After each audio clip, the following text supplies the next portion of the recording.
কোলাহল, অযত্নে পড়ে আছে চেয়ার, টেবিল, ব্ল্যাকবোর্ড। ভেঙে পড়েছে কাঠের বেড়া, ফাটল ধরেছে টিনের চালাতেও। একসময় হাসি আনন্দে ভরা বিদ্যালয়টি আজ পরিত্যক্ত দশায়। পুরো এলাকার 2 থেকে 3 কিলোমিটারের মধ্যে আর কোনো বিদ্যালয় না থাকায় সন্তানদের ভবিষ্যৎ নিয়ে উদ্বিগ্ন এখানকার বাসিন্দারা।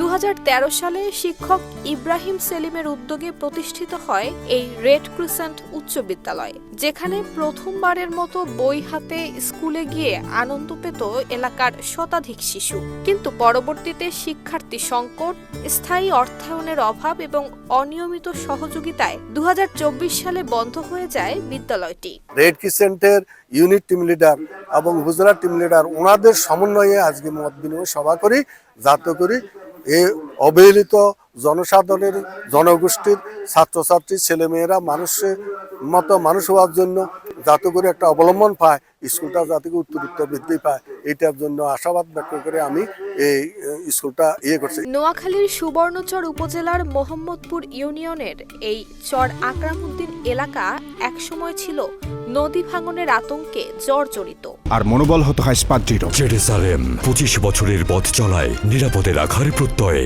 তবে সাম্প্রতিক সময়ে নদী ভাঙনের দুঃখ ঘুচলেও শিক্ষা প্রতিষ্ঠানের অভাবে থমকে যাচ্ছে শিশুদের ভবিষ্যৎ।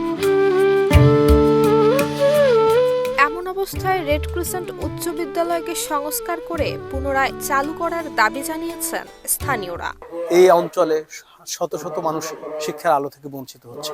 এই বিদ্যালয়টাই এখানে যে শিক্ষার আলো দরকার, সেটা আজকে নিভু অবস্থা।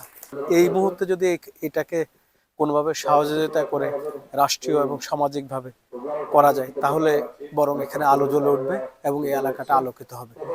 বিশেষ করে আর্থিক সচ্ছলতার কারণে এটা বন্ধ হয়ে গেছে। এখানে বিভিন্ন প্রতিষ্ঠান থেকে এবং এলাকার যারা অর্থনৈতিকভাবে সচ্ছল, ওনাদের উচিত এখানে একটা প্রতিষ্ঠান করার পিছনে তাদের শক্তি দিয়ে অর্থনৈতিকভাবে এবং বিভিন্ন টেকনিক্যাল দিয়ে সরকারি দপ্তরে সহযোগিতা করে এখানে একটা ভালো প্রতিষ্ঠান করে দেওয়া। নুসরাত জাহান মেহেক, ঢাকা পোস্ট।